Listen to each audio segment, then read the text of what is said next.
Ada sekitar 70% unmanaged waste. Bagaimana caranya kita bisa ningkatin itu? Apa solusinya? Nanti aku cerita ya.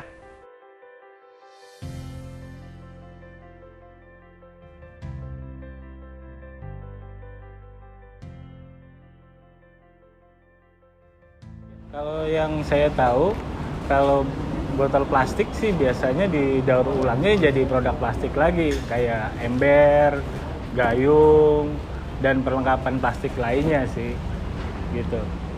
Setahu saya sih plastik didaur ulang jadi plastik baru lagi. Mungkin kayak meja plastik, kursi plastik. Oke lah, plastik jadi nanti barang-barang yang plastik lagi ujung-ujungnya. Setahu saya cuma itu aja. Ya, kalau dari produk plastik yang biasa saya gunakan, mulai dari botol mineral, terus dari bungkus rokok juga kan ada plastiknya, terus dari sedotan juga saya gunakan ya antara sekitar 10, kalau botol plastik sekitar 10 sampai 15-an lah setiap harinya. Paling kalau saya belanja di minimarket atau apa pakai plastik kresek, beli minuman-minuman botol, paling itu aja. Selainnya oke lah, yang paling belanja-belanja produk itu kan banyak yang pakai plastik. Itulah yang saya pakai. Sampah plastiknya itu. Waduh, itu bagus banget, tertarik banget. Soalnya ya kita semua tahu lah, ini lagi pandemi begini, nyari uang juga susah. Apalagi ada program buang sampah aja bisa dapat uang. Itu pasti menarik banget itu kalau buat saya sih. Belum pernah dengar. Dan kalau memang ini dari botol plastik, itu akan sangat berguna sekali buat masyarakat. Bisa mengurangi pencemaran, polusi. Nah, itu bisa didaur ulang menjadi bahan yang lebih bermanfaat lagi. Yang pertama sih, itu proyek yang sangat luar biasa. Pertama, mengurangi sampah limbah plastik. Kedua, bisa dimanfaatkan lagi. Saya aware sih, luar biasa. Nggak kepikiran aja bisa kayak gitu. Sampah plastik biasanya kan lama kan proses itunya lagi di alam. Sekarang bisa dimanfaatkan lagi dan barangnya lebih berguna, bisa dipakai juga untuk kehidupan sehari-hari. Luar biasa. Jadi selembut ini loh teman-teman. Gak ada yang nyangka kan, ini adalah hasil daur ulang 100% sampah botol plastik nih. Yang teman-teman sudah rasakan kenikmatannya, kenyamanannya, yang bila ditreat dengan benar, di-recycle dengan proper recycling teknologi, ini bisa menjadi berbagai macam produk yang bisa dinikmati untuk kenyamanan kita bersama dan sekalian kita memelihara lingkungan kita. Nah, welcome to my YouTube channel. Jadi kali ini saya ingin bercerita mengangkat masalah-masalah yang ada di Indonesia dan juga merupakan masalah di dunia. Dan kami juga akan bercerita mengenai sebuah platform socio-eco fintech yang bernama Plastik Pay. Yuk kita dengerin. Teman-teman semua, kita itu sudah menikmati convenience yang diberikan oleh teknologi, oleh manufacturing, sehingga kita kehausan, kita bisa beli ke minimart, kita bisa nikmati langsung. Dan masyarakat Indonesia memang sudah terdidik sebetulnya. Sudah dididik untuk membuang sampah pada tempatnya. Dan bila dia melakukan seperti itu, sudah berasumsi dia benar. Dan juga ada asumsi satu lagi, yaitu mereka berpikir semua sampah-sampah botol ini itu akan diambil oleh pemulung. Tetapi pada realitasnya ada research yang dilakukan oleh National Plastic Association Partnership. Di sini kita bisa lihat realitanya. Kemampuan dari pemulung untuk mengkolek botol-botol ini dari tempat sampah kita untuk di-recycle itu hanya 7% dari jumlah botol yang diproduksi. 8%-nya itu masuk ke landfill recovery. Sekitar 24% itu ada yang namanya formal sector. Ya, dan formal sector pun tidak semuanya pun masuk ke recycling. Banyak sekali yang masuk ke incinerator atau dibakar yang menghasilkan polusi. Jadi, in conclusion, itu ada sekitar 70% unmanaged waste atau sampah-sampah plastik yang tidak dimanage dengan benar.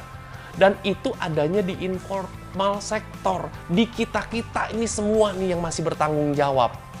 Nah, jadi teman-teman semua, kita itu harus memiliki attitude untuk meningkatkan recycling rate dari botol-botol ini.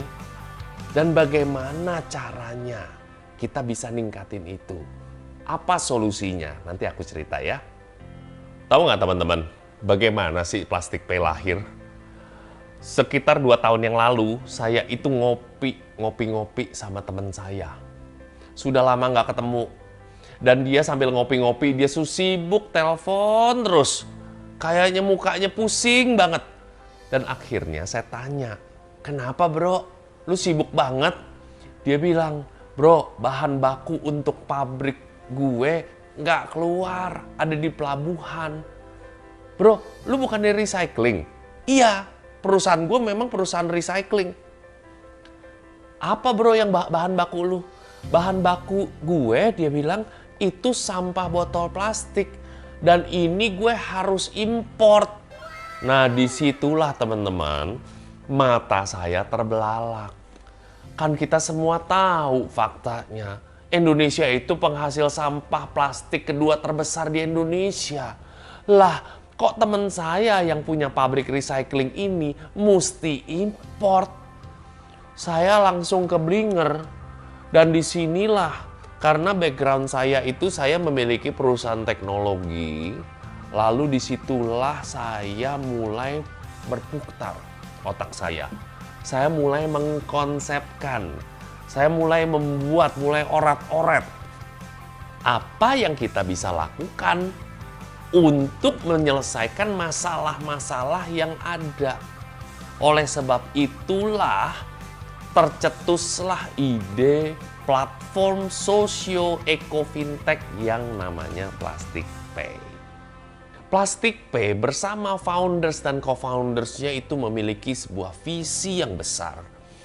Kita itu ingin mentransformasi image dari bangsa Indonesia yang sekarang sudah terhina, tercoreng namanya. Kita itu waste producer atau produser sampah. Kami bersama socio-eko platform Plastik Pay ingin merubah image masyarakat Indonesia. Kita bukan produser sampah, tetapi kita bangsa Indonesia adalah pentransformasi sampah menjadi produk-produk yang berguna bagi masyarakat dan dunia.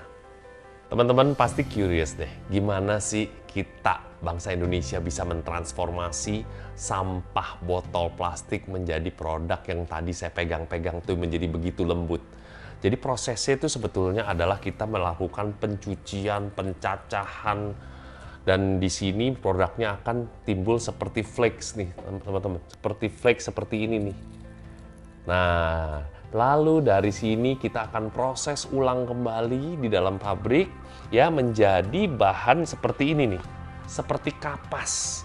Nah, ini namanya polyester recycled staple fiber.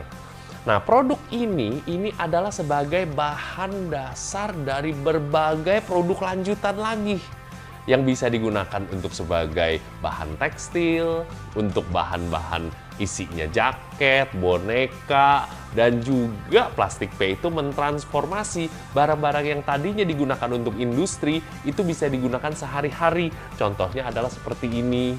Ini adalah mukena pouch yang kita ciptakan. Dan ini seperti bantal ini 100% sampai cover-covernya ini dari 100% sampah botol plastik loh. Dan banyak sekali, jadi justru Plastik Pay itu ingin mengaktifkan Indonesian Creative Industry sehingga masyarakat Indonesia itu ekonominya bisa terangsang untuk bisa memproduksi produk-produk menjadi produk yang berkebaikan. Sekalian melindungi bumi dan juga bisa digunakan sehari-hari dengan harga yang ekonomis dan durable. Teman-teman, lihat nih, ini adalah tas kerja saya yang saya pakai setiap hari. Saya sudah pakai setahun lebih. Dan ini adalah hasil dari daur ulang 100% sampah botol plastik. Dan untuk membuat tas ini, hanya dibutuhkan 15 botol 600 ml, teman-teman semua.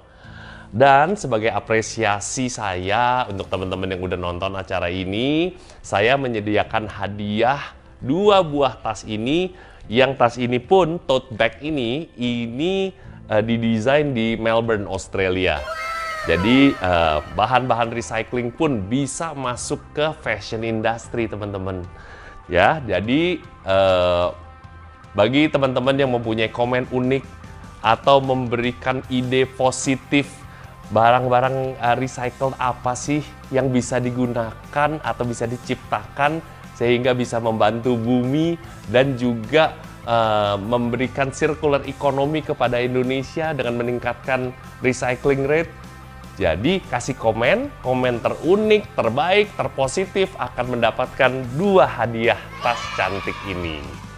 Oke, jadi jangan lupa like, subscribe, komen, dan klik the bell, and I'll see you in the next video.